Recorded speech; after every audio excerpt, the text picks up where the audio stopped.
நான் Gandhi polytechnic college 3rd year agri படிக்கிறேன். Sir வந்துட்டு ஸ்டார்டிங்லேருந்து இன்னைக்கு முடிகிற நாள் எண்டு வர ரொம்ப நிறைய விஷயத்த சொல்லி கொடுத்தாரு. சில பேர் வந்துட்டு பைசா வாங்கிட்டோம் சும்மா சொல்லலாம்ன்றதுக்காக இருப்பாங்க. பட் ஆனால் சார் வந்துட்டு அவரோட எனர்ஜி ஃபுல்லாகவே போட்டு நமக்கு ரொம்ப கிளியராகவே சொன்னார். இப்போ நான் ஹையர் ஸ்டடீஸ் தான் பண்ண போகிறேன். ஆனால் எனக்கு வந்துட்டு எனக்கு தேவையான எங்கள் ஹெச்ஓடி சார் கிட்ட சார் நான் போகலன்னு சார் ஃபஸ்ட்டு ஸ்டார்டிங் சொன்னேன். இப்போ சார் என்ன சொன்னார்னா உனக்கு ரொம்ப யூஸ்ஃபுல்லாக இருக்குமா, நீ போயிட்டு கற்றுக்குவா அப்படின்னு சொல்லிட்டு இருந்தாரு. அன்னைக்கு நான் இந்த ஃபஸ்ட் நாள் வந்து ட்ரைனிங் முடிச்சு எனக்கு நைட்டே கால் பண்ணி ஹெச்ஓடி சார் சொன்னேன். சார் ரொம்ப சூப்பராக எடுக்கிறாரு, நல்லா இருந்துச்சுங்க சார், ட்ரைனிங் ரொம்ப ஹெல்ப்ஃபுல்லாக இருந்துச்சுன்னு சார் சொன்னேன். அப்போ சார் என்ன சொன்னார், நான் கற்றுட்டு வாங்கம்மான்னு சொன்னார். சார் வந்துட்டு ஃபஸ்ட் ஸ்டார்டிங் வந்துட்டு ரசாயனத்துக்காக நெல்லுன்னு சொன்னார். அதாவது இந்த பசுமைக்கு ஒரு 1960 கொண்டு வந்தாங்க. அதுக்கப்புறம் வந்துட்டு என்ன பண்ணாங்கன்னா இதில் எவ்வளோ நைட்ரஜன்ஸ் இருக்குது, அதில் எவ்வளோ கார்பன் இருக்குது, எல்லாமே இப்போ ஒரு நெல் எடுத்துக்கிட்டோம்னா அதில் எவ்வளோ உப்பு இருக்குது அதனால கிளியராக சொன்னார். நெக்ஸ்ட் வந்துட்டு என்ன பார்த்தோம்னா ஒரு விவசாயம் பண்ணுறோன்னா கண்டிப்பாக அந்த இடத்துல மண் வந்துட்டு ரொம்ப முக்கியமாக இருக்குது. ஏன்னா மண் வந்துட்டு சில டைம் பெரிய கட்டிகளாக இருந்தாலும் கூட வேர் வந்துட்டு உள்ளே இறங்காது இல்லையா. அப்போ சார் வந்துட்டு மண்ணோட அதை எப்படி டெஸ்ட் பண்ணணும், எந்த இடத்துல இருக்கணும் அப்படின்றது ரொம்ப கிளியராக சொன்னார். நெக்ஸ்ட் டே என்ன பார்த்துட்டோம்னா நர்வ் பாய்சன் சிஸ்டமிக் பாய்சன் சொன்னார்.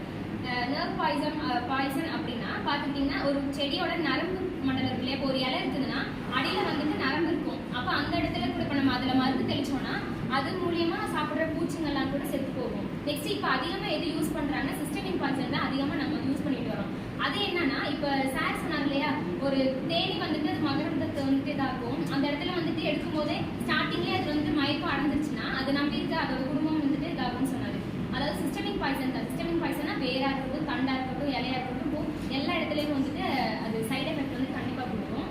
அடுத்து என்ன சொன்னாருன்னா சிஸ்டமிக் பாய்சன். அடுத்து இப்போ நார்மலாக வந்துட்டு இயற்கையான முறையில் நம்ம எப்படி தக்காளி விதை ரெடி பண்ணலாம் அப்படின்னு சொன்னார். இப்போ நார்மலாகவே நம்ம நிறைய விதை வந்துட்டு வீட்லேயே எடுக்கலாம். இப்போ அவரை விதை கூட காய வச்சிருக்கலாம். நெக்ஸ்ட் ஃபஸ்ட்டு நம்ம எடுத்துக்கலாம்னா தக்காளி வந்துட்டு எல்லாரும் வீட்லேயுமே இருக்கும். அப்போ தக்காளி விதையை நம்ம எப்படி வீட்லேயே நம்ம கைமுறையிலே இப்போ எடுக்கலாம்னு பார்க்கலாம். ஃபஸ்ட்டு தக்காளி வந்துட்டு ரொம்ப பழுத்த காய் இருக்கும் இல்லையா. அந்த காயை வந்து நம்ம என்ன பண்ணிக்கணும்னா ஒரு சின்ன பவுலோ இதை எடுத்துக்கலாம். எடுத்து ஃபஸ்ட்டு வந்துட்டு நல்லா பழுத்த காயை வந்துட்டு புழிஞ்சிடலாம். புழிஞ்சோன்னா அதோட ஜூஸ் இருக்கும், காய் இருக்கும். அதை நம்ம தண்ணி ஊற்றணும்னு வச்சுக்கோங்க, அந்த மேலே இருக்க விதை மட்டும் தனியாக இருக்கும் இல்லையா. அப்போ அதை எடுத்து நம்ம என்ன பண்ணணும்னா ஒரு ஒயிட் கலர் துணியில் எடுத்து வச்சுட்டு அது வந்து ஒரு நிழலான பகுதியில் வந்து வைக்கலாம். அப்போ நிழலான பகுதியில் வைக்கும்போது காத்தோட ஈரப்பதத்திலே கண்டிப்பாக தக்காளி வந்து நல்லா வளரும். நெக்ஸ்ட் என்ன பார்த்துக்கிட்டோம்னா சீட் ஆக்ட் வந்துட்டு 1966 வந்து அது கொண்டு வந்தாங்க. அதில் ஒரு கொள்கை இப்போ வந்துட்டு நார்மலாக இப்போ நம்ம இருக்கோம்னா நம்ம இப்படி தான் இருக்கணும், இந்த இடத்துல இப்படிதான் பேசணுன்றது நிறைய நமக்கு கீழே நிறைய படிநிலைகள் இருக்கு இல்லையா. அதே மாதிரி சீட் ஆக்டுக்கு வந்துட்டு நிறைய இருக்குது. அதோட கொள்கை என்னன்னு பார்த்துக்கிட்டீங்கன்னா கண்டிப்பாக அது வளரணும், நல்லா வளரணும்னு இருக்கணும். அதில் ஒரு ஈரப்பதற்குன்னு இருக்கணும். நெக்ஸ்ட் அதோட எக்ஸ்பிரி டேட் இருக்கு இல்லையா, அது இருக்கணும். அதோட இன தூய்மை இருக்கணும். அந்த மாதிரிலாம் நிறைய சொன்னார். நெக்ஸ்ட் வந்துட்டு என்ன சொன்னாருன்னா